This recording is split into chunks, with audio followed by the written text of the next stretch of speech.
Welcome, curious minds, to a new deep dive. Today, we're exploring an incredibly insightful perspective on parenting, drawing from Dr. Dawn Menken's transformative book, Raising Parents, Raising Kids. hmm This isn't just about shaping young minds.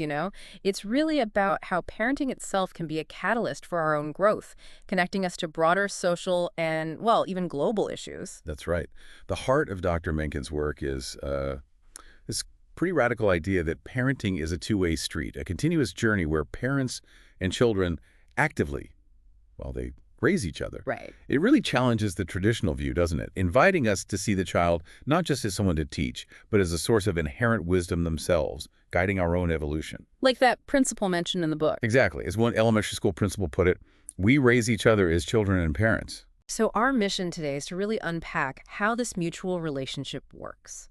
We'll explore how learning from children, understanding our inner worlds, navigating social challenges, and even our capacity to, parent the planet, how these are all intertwined. Yeah, discovering new layers of ourselves in the process. Absolutely. So let's dive into this foundational idea. How does Dr. Menken illustrate this continuous evolutionary process where parents and children genuinely raise each other? What does that actually look like, beyond just the theory? Well, it's truly a reciprocal journey. The book makes a really compelling argument that we as parents can learn immense amounts from our kids. Mm, Their natural wonder, their, uninhibited curiosity, even their intuitive spirituality. That stuff can open our eyes to aspects of the world we've maybe lost touch with. right. It's about tapping into that shared inherent wisdom that kind of guides us through life's mysteries. And it's interesting how the book expands this idea beyond just the immediate family unit. You mentioned it touches on our capacity for what it calls eldership. How does nurturing this mutual growth within families connect to that broader sense of responsibility, like parenting our planet? Yeah, that's a great question. The profound insight here is that parenting isn't just about guiding a child. It's a powerful crucible for self-discovery. A crucible. Okay. We're consistently pushed to our limits Yeah. by their boundless independence, by the sheer demand for unconditional love. Definitely. And in those moments, we often uncover hidden strengths, or perhaps, a greater need for flexibility, or maybe even learning how to be firmer in a healthy way. Right. Finding that balance. Exactly. Dr. Mencken highlights this as an exciting and creative task. It compels us to respond meaningfully, transforming us even through the fatigue or the power struggles. So the connection to eldership. Ah, yes. It's about taking that wisdom. We gain the patience, the empathy, the ability to nurture growth, and applying it more broadly to communal and global challenges. It's like seeing the planet itself as something we need to parent with care and foresight. Much like we care for our children. Precisely. Okay, moving from that outward journey, the book takes us inward. It really focuses on a child's inner life, their imagination, and what Dr. Menken calls dreaming. How does the book define this dreaming? It's not just sleep, right? That's right. Dreaming here is much broader. It's the whole vibrant tapestry of feelings, fantasies, the imaginary world a child inhabits. Okay. Dr. Mencken calls this second attention, our innate creative capacity to perceive beyond the obvious, to find meaning in the subtle, the unusual, what might seem other. Second attention, like opposed to our logical, task-focused attention. Exactly. That's the first attention. Young children, they inherently operate with this second attention fully alive. They slip effortlessly into fantasy and play. So a trip to the grocery store isn't just a chore. Right.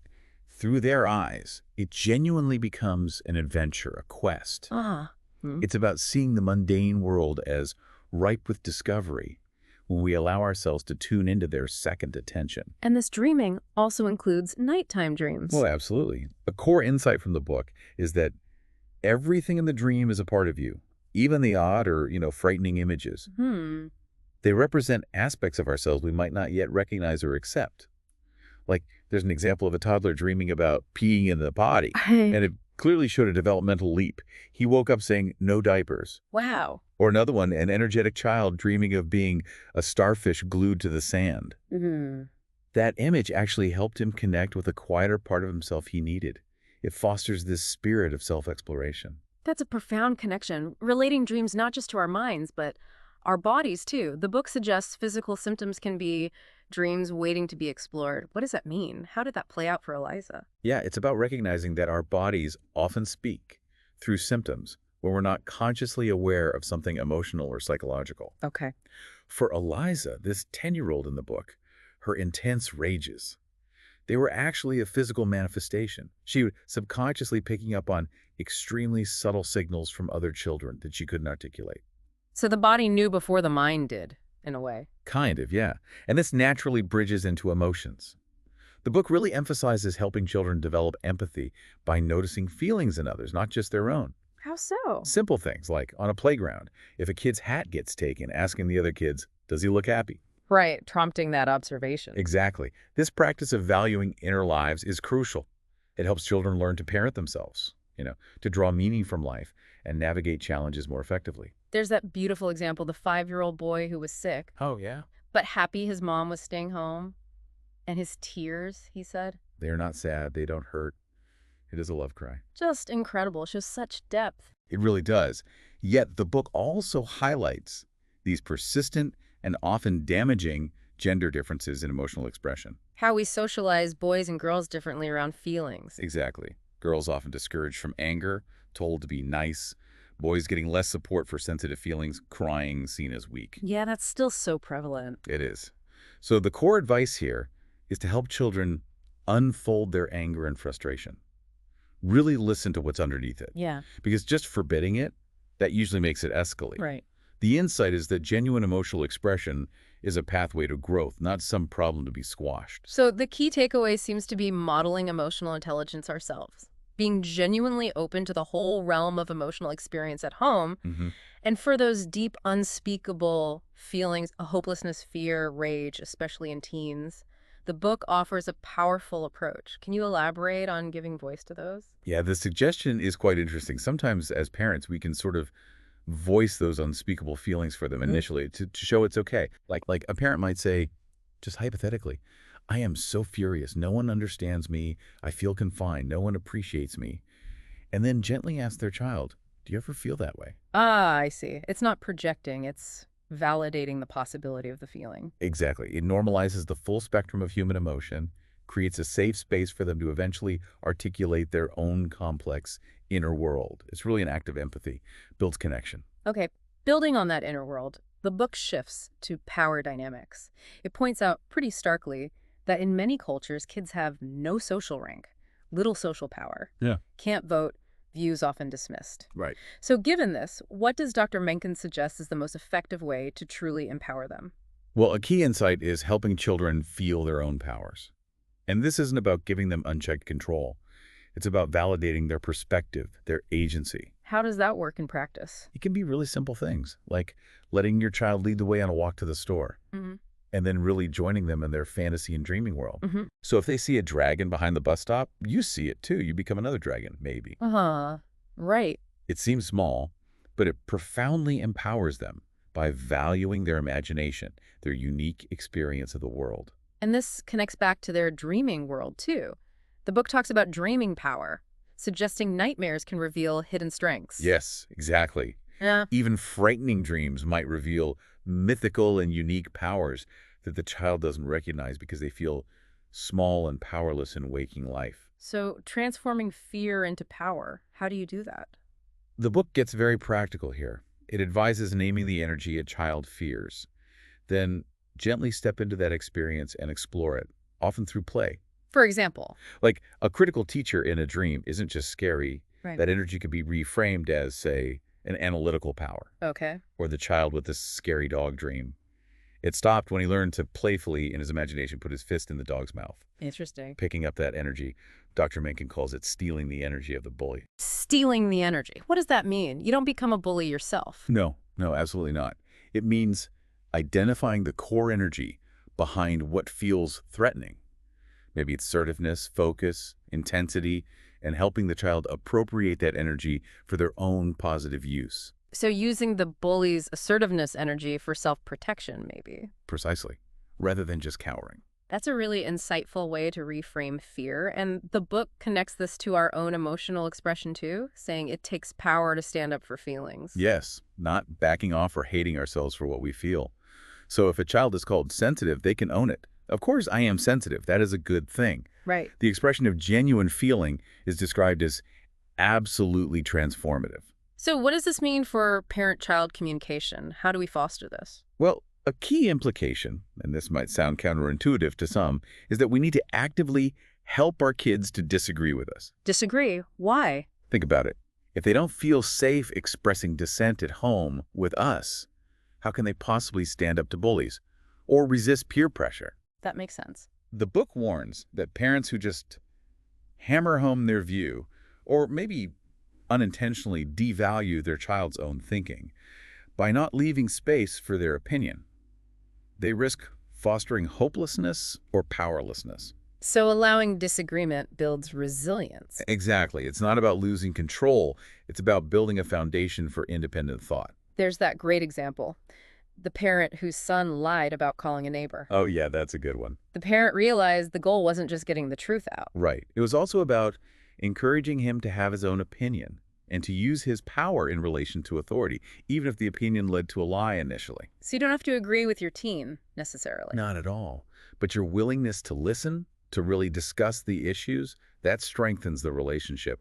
It creates neutrality and fairness, which helps neutralize those tricky power dynamics. Okay. Extending this idea of empowerment, the book makes a strong case for exposing kids to broader social issues, diversity, history, oppression. Yeah, arguing that this kind of conscious parenting helps raise a global citizen. And there's this fascinating concept called recreating history. It's not denying facts, but interacting with them, recognizing how ghosts of history haunt us. How does that work, especially with younger kids? Well, there's that wonderful example with the Thanksgiving story. Right. Instead of just reciting facts, the parent acted it out with their son. They let the pilgrim character say something insensitive, like, "Your houses and clothes are weird." Okay. But then the parent steps in, and together they recreate the interaction. They emphasize learning about differences and sharing. Ah, so the child learns they can intervene in patterns. Exactly.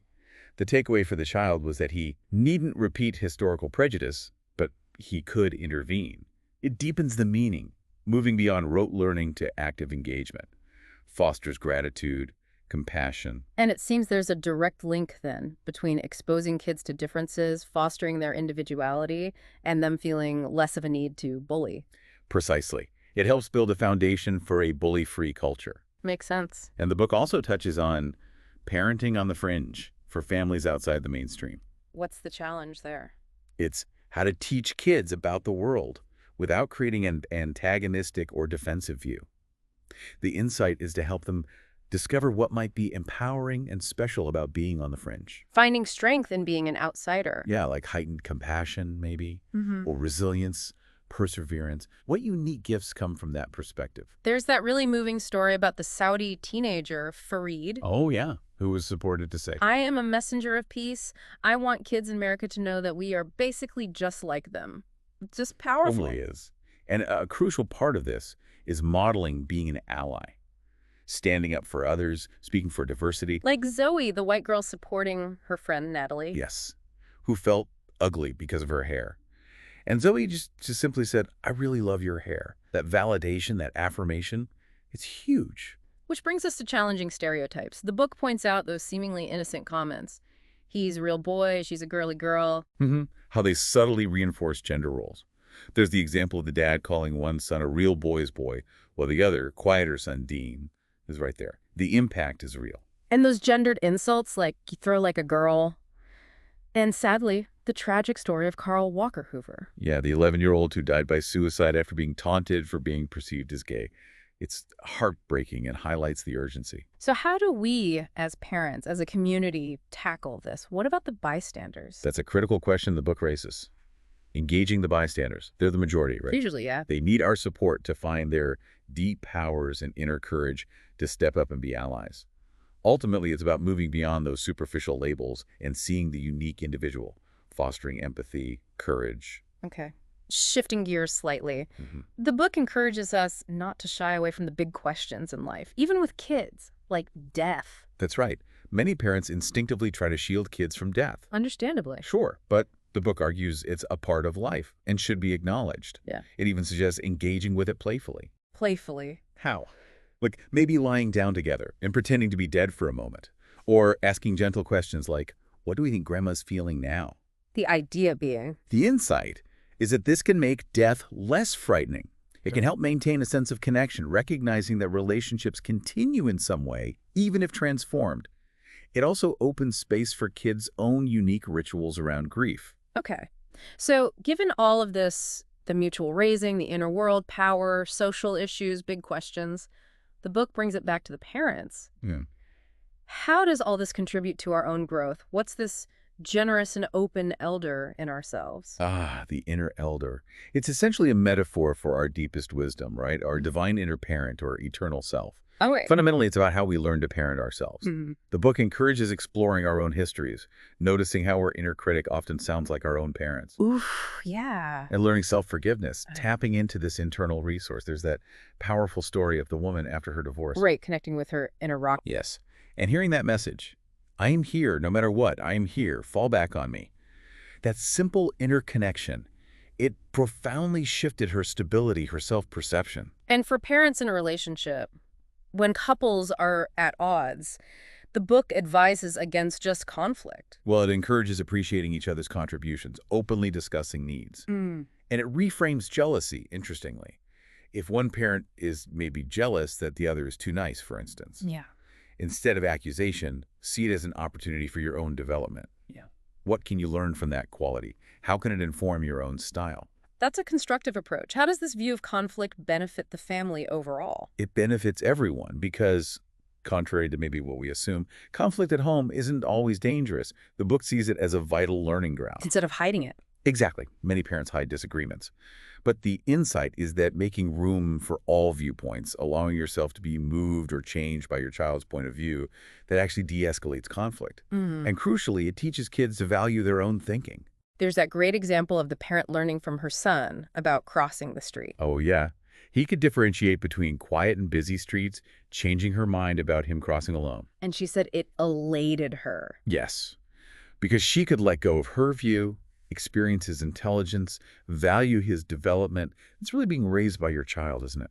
It truly is. Okay, and one last really interesting concept. Dream lying. Ah, yes. When a child tells a lie that's actually more like a wish, like the lonely girl saying she has lots of friends. Exactly. The key insight isn't just to correct the lie, it's to engage in the fantasy of the lie. Oh, Explore how she makes friends in that imaginary world. What does that look like?